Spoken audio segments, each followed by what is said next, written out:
Hello, everybody. Thank you so much for joining my book chat today. I have a special guest today, the author of, I always have to the Edge, Successes and Failures Through Risk Taking. And I can't wait to talk about this with Mr. Kyle Anderson. Kyle, how are you doing today? I am warm. It is almost 90 degrees in Las Vegas, and I'm totally rubbing that in considering where you live. But other than that, I'm doing great. Thank you. It is so good to have you. And actually, when I finished this book, I was like, I would love to have a beer with this guy. And so, also, I know I don't. I have followed you. I have listened to your podcast, and we'll get all to that. So I get made fun of a lot, but this is when I was reading your book. I also went back to my college days, and this was really the first beer that sucked me in that I could actually drink beer. So I am. I'm having a beer with you tonight. What are you drinking? Anything?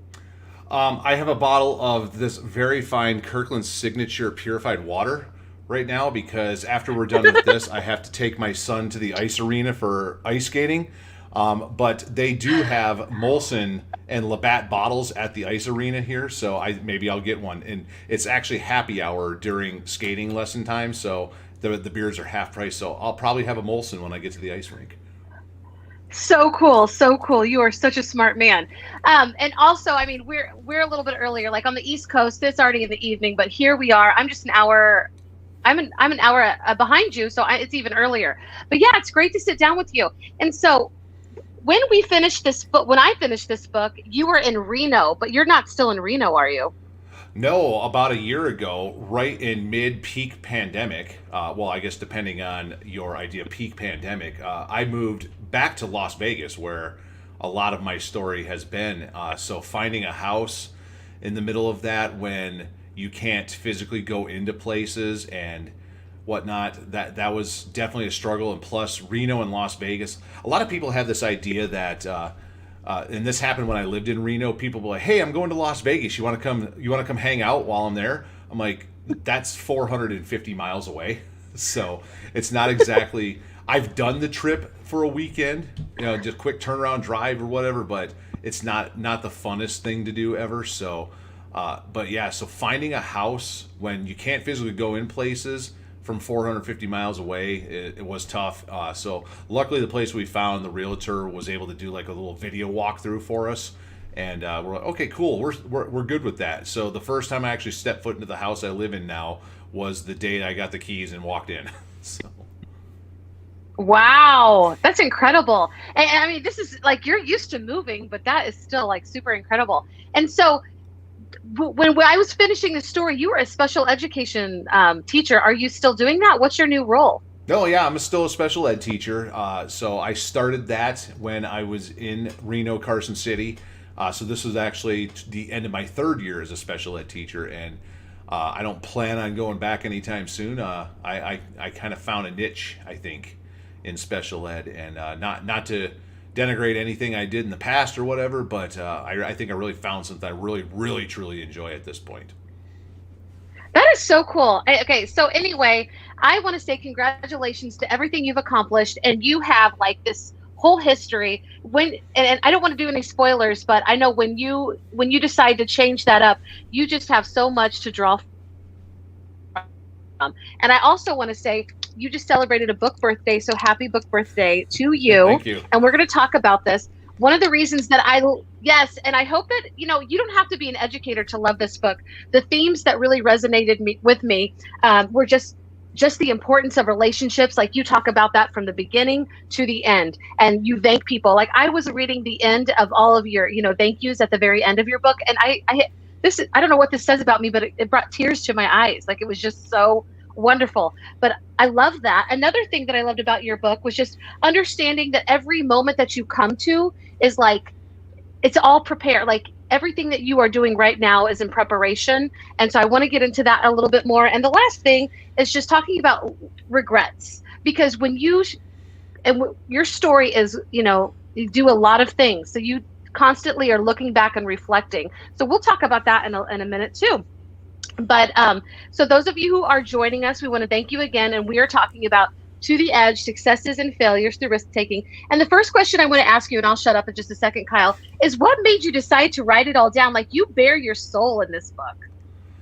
Oh, well, I've always been somebody that I'm not shy by any means. So when I was younger, I was probably a little bit more introverted, but I am definitely like the textbook edition definition, excuse me, of the extrovert, where I will talk to anybody and I will talk to them about anything.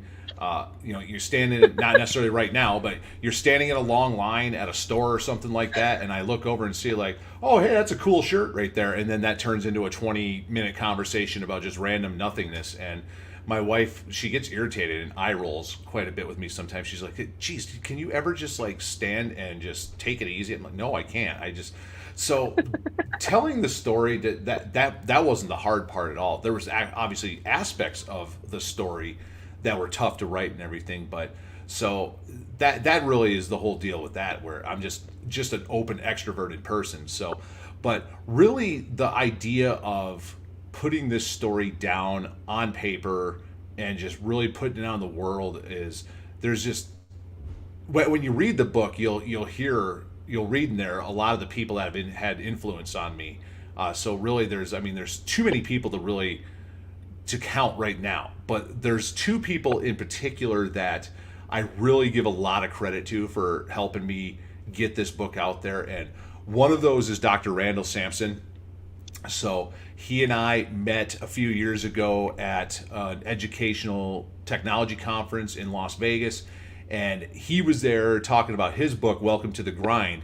And I was just talking to him about it. I was like, I really enjoy writing. I write a blog very frequently. At the time, I was writing like 3, 4 a month. I've really kind of pulled back on the blog writing as of late, unfortunately. But I said I enjoy writing. I would love to write a book someday. I'm not sure what I would want to do with a book, but can I ever pick your brain about this? And absolutely. So he opened the door up to me.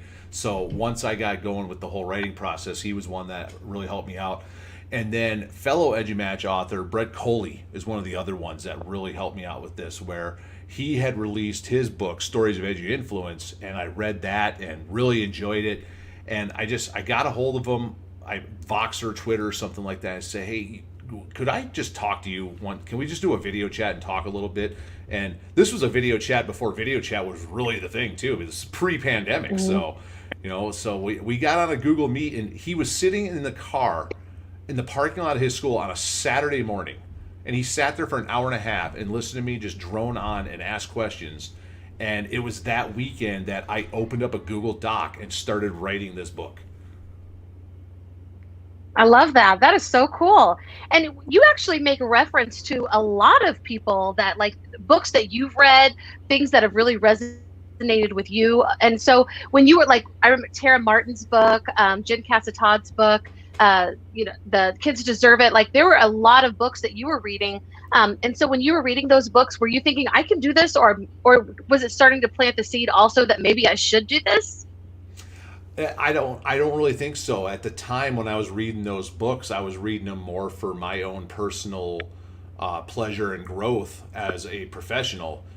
So it really didn't hit me until I started writing this one, where the lessons that I was learning from those books really applied in a lot of different situations of the story that I was writing. So that's when I decided to acknowledge those things and give credit to those people that wrote those books, and really just kind of share how the things that I learned and then how they connected to my life. So I would love to tell a great story about how, oh yes, absolutely, that's what inspired me, but no, it really wasn't. Well, that is just cool. I felt like when I was reading your book, like I was also like getting to know friends, like mutual friends, even more. It was just giving me a glimpse, and I really appreciate that. Um, and one another thing that really resonated with me was just like the constant. Okay, you were talking about risk taking, but you didn't do it in a way that's like messy, going to tear up your life. You were constantly talking about like all the things that have led you to these moments. And when you were younger, were you thinking about this also, or when did you realize that the risks that you were taking in life, moving to different places, like when did that really start to hit you that I don't know that you were a risk taker?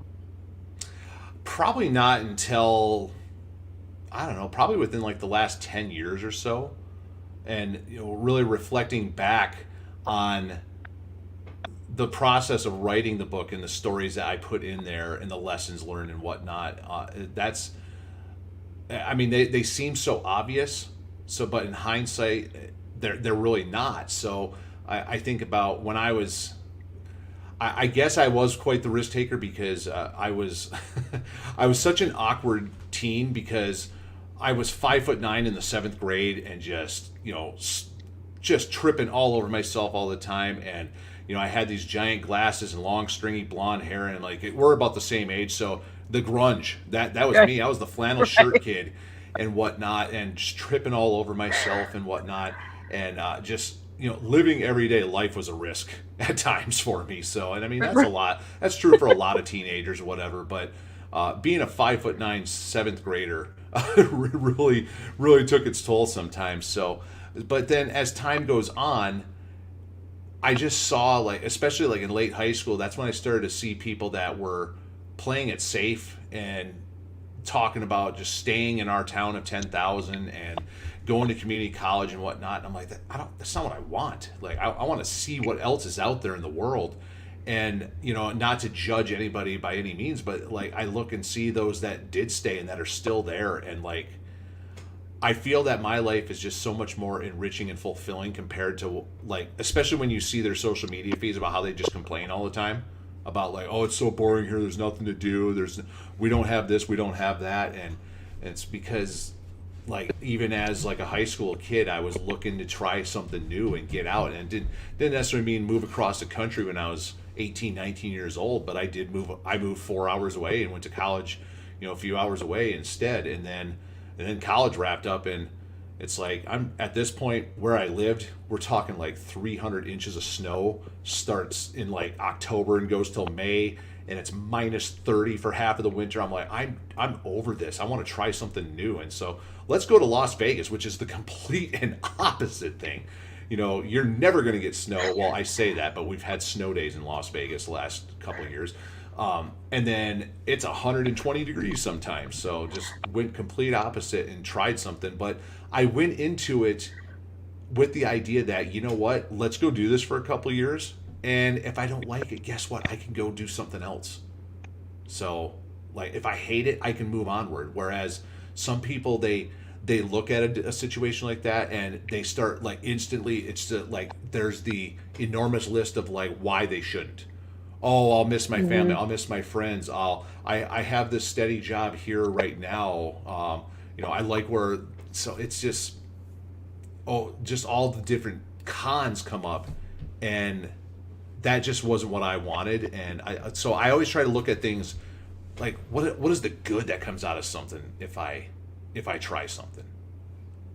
I love that. And Stephanie says, I moved back to my high school town after college. It works for some, but for me, it was a big mistake. Well, and and I can't say I moved away from home. And there are times when, and my husband, we both moved away from home, far away when we were younger, college aged. And we both talk about how, um, to think about, like, if we were still in our hometown, it just seems strange. We can't even reconcile that in our brain. But for some people, it works. It's all Right. about like what you do. But for some of us, there is this desire to leave. But what I think is so cool is that your parents and your family, like, they came with you. Well, I mean, they're not, I mean, they came to in that general direction. So you're not too far away from them now. Yeah, there was some different factors that eventually led to that, but yeah, it was. I moved to Nevada in 2005, so it was summer of 2005, and then about 9 months later, my parents moved to California, and then about a year after that, my sister kind of followed them out there. But new development since the book was published. My dad retired, and they moved back to Michigan, so they're going to be spending some of their time back in Michigan in our hometown. And there's different factors. I mean, retirement's part of it, cost of living, and then my grandpa, who is 97 years old, my mom wants to, be near him as much as possible. So he's in great health, and it's with him. It's more of a, we need to tell him not to do stuff. Whereas a lot of people that age, it's Mm. they physically can't do it. Like, my grandpa can physically do things, but he shouldn't. Like, you have the money, pay someone for your firewood. You don't need to split your own firewood, that kind of deal.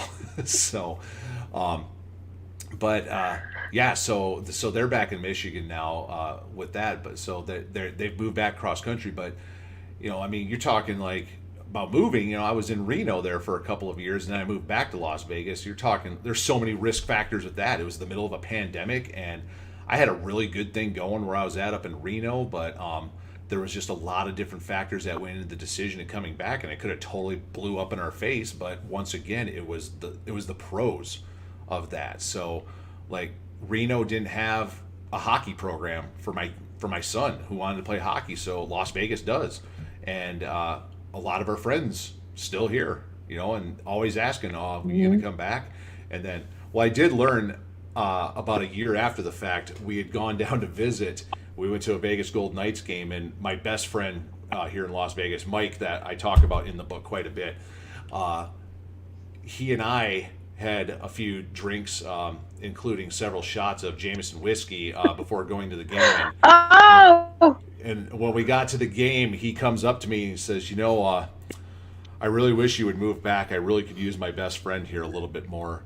And I'm just like, don't do this to me, man. And like he kept going, and like before you knew it, we were both like bawling, and like we're like arms, and like we're not like, he especially is not a super emotional person, but here we're like sobbing on his shoulder and whatever. Well, come to find out, my wife totally set him up to do that to me, to convince me to move back. So I found that out like 3 weeks ago. So over a year later, I found that out. And I'm just like, I wish you hadn't told me that, because I really, truly thought that was just a sincere thing. for real. That is, but it's still sweet. Like, I'm sure the tears were genuine. And that's what I love about this book too. Like, you really bare your soul. Like, when I don't know you as well. I mean, I feel like when we get to Vegas, we're going to sit down, hopefully with you and your wife, and have a beer or something, because I love Vegas myself. But like, you talk about that, I can't even imagine. You're this like large man, but you like cry and you talk about it. You're not afraid to just go there. That surprised me. I'm not going to lie. That really, truly surprised me. Well, it's So what it's just one of those things has that anybody like else? I don't feel like the story would have been without throwing the emotion behind it. The story wouldn't have meant as much.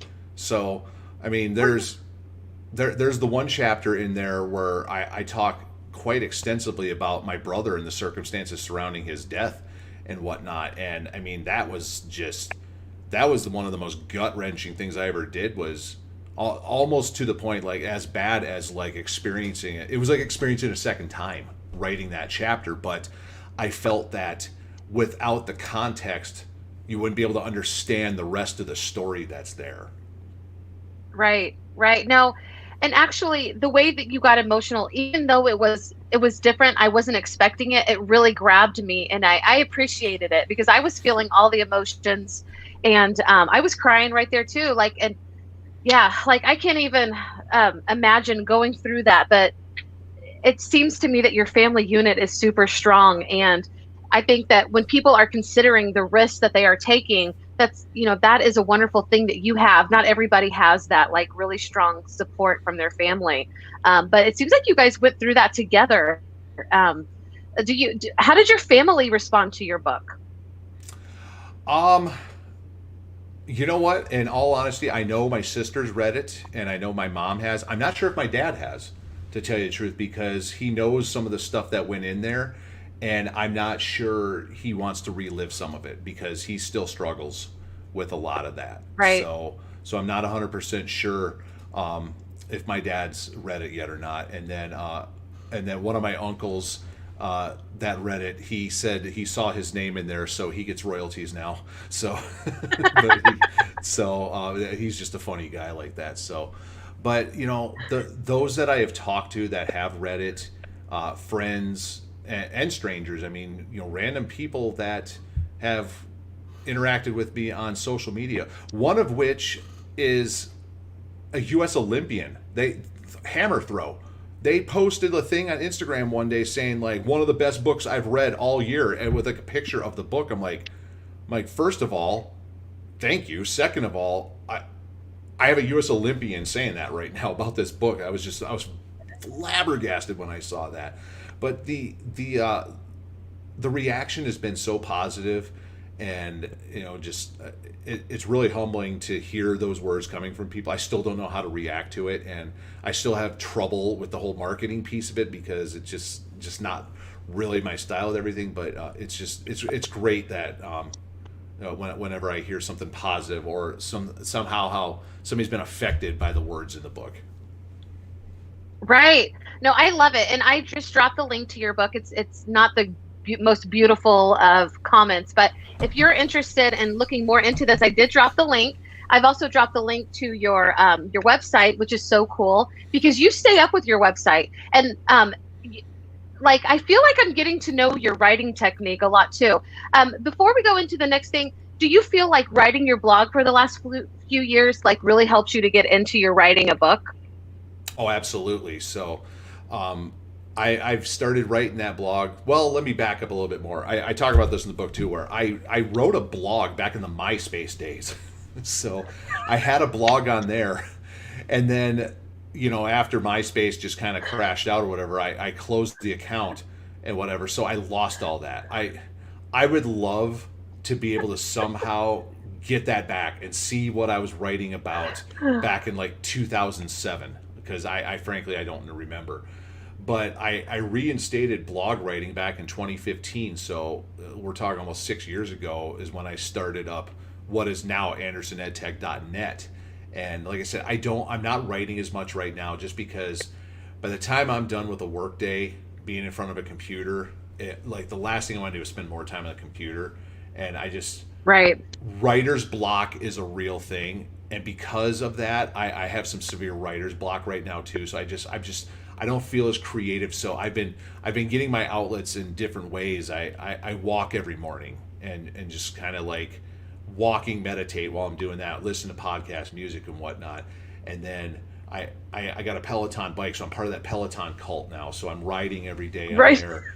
Yeah, and well, and then just speaking of risks again, trying new things when it comes to fitness. Where I'm 39 years old and never once in my life tried yoga until about 3 weeks ago, and I'm doing the yoga exercises on the Peloton app. I've been doing those, and it's really with my walking and my biking. It's really helping out with that because I'm just getting a real great stretch with the yoga and whatnot, and then. My 5-year-old son, who actually will be 6 in a couple days, he's been talking for months about how he wants to learn how to skateboard. And I told him, I go, well, tell you what, I'll go buy a skateboard too, and I'll learn with you. So here I am, 39 years old. I bought a skateboard, and I've been learning how to do that. I love and, it. I'm glad you say that because everyone else says, oh, be careful, you're going to break a bone. Could you just like see the positive? You could. I could, but why is that the first thing that has to come up? The first thing that comes up is like, oh, you bought a skateboard and you're skating with your 5-year-old son. That's so cool. I had both thoughts, but I wasn't going to share about the broken bones because I have a bike. My husband got me a bike last year, and I feel the same way. Like, I really want to get back into riding it, but I do think, like, I'm 40. Like, if I break a bone, it's serious. I'm not going to bounce back quickly. But, it's a risk. And so I want to go back into what really resonated with me, too, because I feel like people that read your book, especially like if you're like thinking, is this what I really want in my life? That's actually one of your chapters. And that really resonated with me because that's exactly where I am right now. Is this what I really want in my life? Do you mind reading it a little bit? No, absolutely. So I've got it right here. And if you want to follow along with me on chapter 3, so if anybody's watching and has a copy, you can follow along with me. So here we go. So chapter 3. Is this really what I want in my life? And just to preface the reading here, every chapter of the book starts out with a song quote, something that ties into the chapter here. And the quote here is, "But now it seems I'm just a stranger to myself, and all the things I sometimes do, it isn't me, but someone else." And that's a line from Wasted Years by Iron Maiden. So here we go. My buddy Mike and I got on the escalator. We weren't in a hurry, so we rode rather than walked up. I asked him if the bar was going to be open when we got to the top. He replied he figured that if it wasn't, we could pull up a chair at the bar until the bartender showed up. After all, it was the bowling alley bar at a Las Vegas casino. The bowling alley is open 24 hours a day, and the bar connected to the bowling alley didn't have doors. It was just an open area slightly walled off from the bowling area so you could hear the sports on TV instead of the sound of the ball striking pins. As I expected, no one was there. It was only a little after 8:30 a.m. on a weekday, even if it was a Friday. But this just wasn't just any Friday. Mike and I had called in sick to work so we could watch the United States take on Finland in the medal round of the Olympics. Shortly after we sat down, the bartender showed up. Tall guy with a Swedish accent that we knew relatively well, as we came to this bar to watch sports, bet some games, play some darts, and shuffleboard regularly. He was surprised to see us that early on a day when we were usually working, but when he realized we were there to watch hockey and watch the U.S. take on his country's rival, Finland, he promptly poured us a beer and began to set up for his day. A few hours and a 6-1 American victory later, we had had a few beers and decided to see if any of our friends would like to join us for happy hour as work was starting to let out. They were surprised to hear from us as they hadn't seen us at work that day, but a few joined us nonetheless to celebrate the end of the week and an American win, especially because it was sending the United States to the gold medal game a couple of days later. And while hockey was the main reason we had called out from work, we didn't want to miss the game. There was another darker reason. I was miserable. I dreaded going to work every day. In my personal life, I was suffering from a great loss and was struggling to cope. Calling in sick to work to have beers with one of my best friends and watch Olympic hockey was a reprieve from the stress of the daily grind that I was experiencing at the time. But what really brought me to this place? Let me explain. Yes. And I mean, I was there. I was there when you said that, okay? Like, I feel like, is this what I really want in my life? This is a question that I'm asking myself all the time. And I'm sure that there are people that are watching that feel the same way. And it's harder to say. Like, there's so many things that you have to think about if you want to do something different, especially if you have kids and you have a spouse and it's not just you that you're worried about. Insurance, like, as you get older, adulting is effing hard, you know? It's just, and that's why I'm telling anybody that if you are ready to like somehow make a change, I think that this is a really great way to kind of get you ready. Like, ultimately, and like you say, the decision is yours. It's not going to come without fear. You write about that. You know there's going to be fear in that change. But I love how you chronicle that. You go back and you talk about all that led up to that moment. And so yeah, what do you think about that when you were writing it, or just any thoughts that you have? So I had a conversation with John Carippo when I was in the process of writing. So a lot of the initial draft didn't involve these stories in the beginning. And Oh, wow. yeah, so the initial draft just kind of dove in, almost like a chronological biography kind of deal. And John said that while that's great and everything, he knows my writing style and he knows my personality. He's like, you're a storyteller, put that on display. So that's when I started writing these stories. And to tell you the truth, like when he gave me that advice, I was 6 chapters in. So I had to go back and write 6 stories at the beginning. And to tell you the truth, it took me an hour.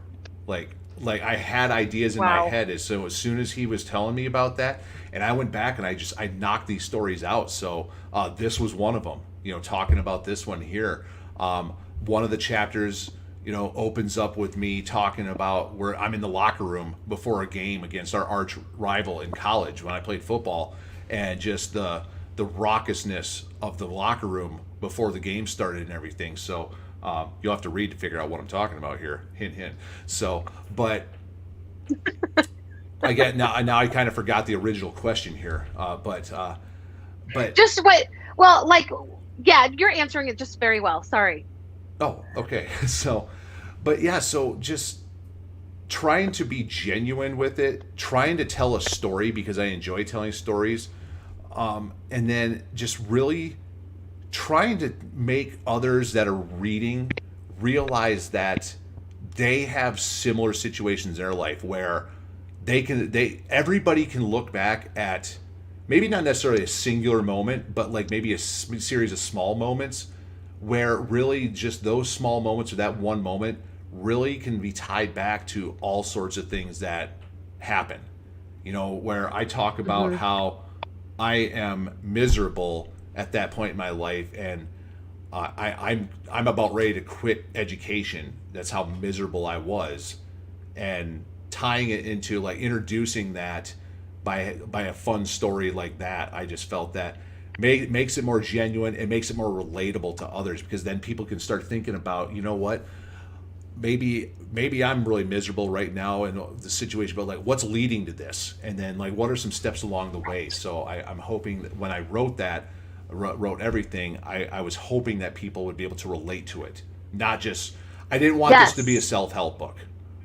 I wanted it to tell a Right, story, right. but at the same time, people take lessons from it and then apply that so they can help themselves, if that makes sense. Yes. It does. And I think and I love the honesty that you talk about it, because if you are in education or anything in life, doesn't matter. Yeah, exactly. Stephanie says she's been there. We have been there. I feel like I'm there right now. And I'm not even in the classroom, the public classroom right now. I'm doing a lot of other things, but I still am in education. And it's good that we talk about this and not try to make it like toxic and that it's positive all the time. And something else that I love that you put in the book is just that you're a real person. It's not just all about education. You've got other interests, sports. And yes, we make the metaphors, we kind of bring that back into education. As educators, we just do that naturally. But I think part of the reason that you were able to go back in and find like your passion all over is that you have other interests and you have other, people that are in your life that are, constantly helping you, to helping you think about all that. I loved it. So I appreciate that you read that. And Stephanie, thank you so much for, tuning in. Our time is getting close, but I want to talk one more thing. I'm sorry. What are you waiting for? I love how this book ended. What are you waiting for? Yes, if you are like, if there's something on the horizon and you are, give us something motivational. Talk to us. What would you say for those people who are just ready? They're at the precipice of making a major life decision. Well, to kind of preface it a little bit, you mentioned as educators and how a lot of this is geared towards educators, but I don't see the book as an education only book. I feel that this is good for anybody, Right. where anybody that's, whether, and we're talking as young as like middle school age kids. There's nothing Hmm. really, there's nothing vulgar in this book, or adult only content or anything like that. So Right. I would have no problem giving a 12-year-old this book to inspire a 12-year-old to try things, because how many times, I mean, I was that 12, 13-year-old when I was huge and was scared to do stuff because I was afraid of what people were going to think of me and make fun of me because I was so awkward. So I Right. feel that this book is something that can really inspire a lot of people across a variety of professions, careers, whatever they may be doing in their life. But think about something that right now in your life is a decision that you need to make, but it appears to be risky. And instead of right away trying to shoot down the idea and just stepping away saying, like, no, I can't do it because of X, Y, and Z, come up with a list of things that would be good that would come out of it instead. And I'm not saying that all the time things are going to turn out all roses and peaches and whatnot. And you're going to fall on your face sometimes, and you're going to make what you're going to think as being bad decisions. But after writing this, after making all these reflections, we talked a little bit before we hit record about regrets. Do I have regrets? Hmm. Absolutely not. Because every decision I've made, every risk I have taken, regardless of the outcome, has made me the person I am today. And I'd be vastly different if it wasn't for those risks and those decisions. So I don't have regrets. And I'm disappointed how some things turned out. And I talk about some things in here, but I don't have regrets about how they turned out. And I love that. And I definitely felt that when I was reading it. Like the reason that we can miss all the regrets is if we actually learn from those, because exactly like you said, not every single thing that we decide to do in life is going to bring us joy or it's going to work out, and you are clearly honest about the things that did not work out for you. And I had no idea, because when I stumbled upon you on Twitter and everything, I saw this bright star. Like I had no idea that anything behind closed doors was, just not working out like you hoped it would. So I was pretty impressed with your honesty about this whole ride. But I agree completely about, turning in the disappointments into something that helps you to go further, but not feeling regret over it. Um, and Stephanie has a really good question. She said, are you going to write a To the Edge for kids? It's never crossed my mind, but now that she mentions it, maybe Stephanie would be interested in a co-authoring venture and make a children's book on risk taking. Boom. I love it. I love it. Yeah, that's awesome. And before we go, because we are getting close to our time, how can we follow you? Oh, I am in all sorts of places. I am most active on Twitter. I am at Anderson EdTech on Twitter. I'm also on Instagram. My Instagram is Anderson EdTech. That one, it's kind of like my Facebook, though, and I don't give out my Facebook. I like to connect with people I truly know on that one a little bit more. Instagram, you're going to see more personal stuff on there, too, like, picture of me with my new skateboard the other day, those kinds of things. But I do some education stuff on there, too. The book has an Instagram as well. To the Edge EDU is the book Instagram account, and then please use hashtag To the Edge EDU if you want to interact with the book. The book itself, there are reflection questions at the end of each chapter. So please Yes. reflect. Go if you read this, reflect on the questions and use hashtag To the Edge EDU on Twitter, Instagram, and connect so more people can hear your story as well. I am also an avid podcaster. I have 3 podcasts, one of which may be winding down a little bit now. It's one that I do with this Nevada Department of Education called the Battleborn Digital Learning Podcast. But the other 2 are going strong.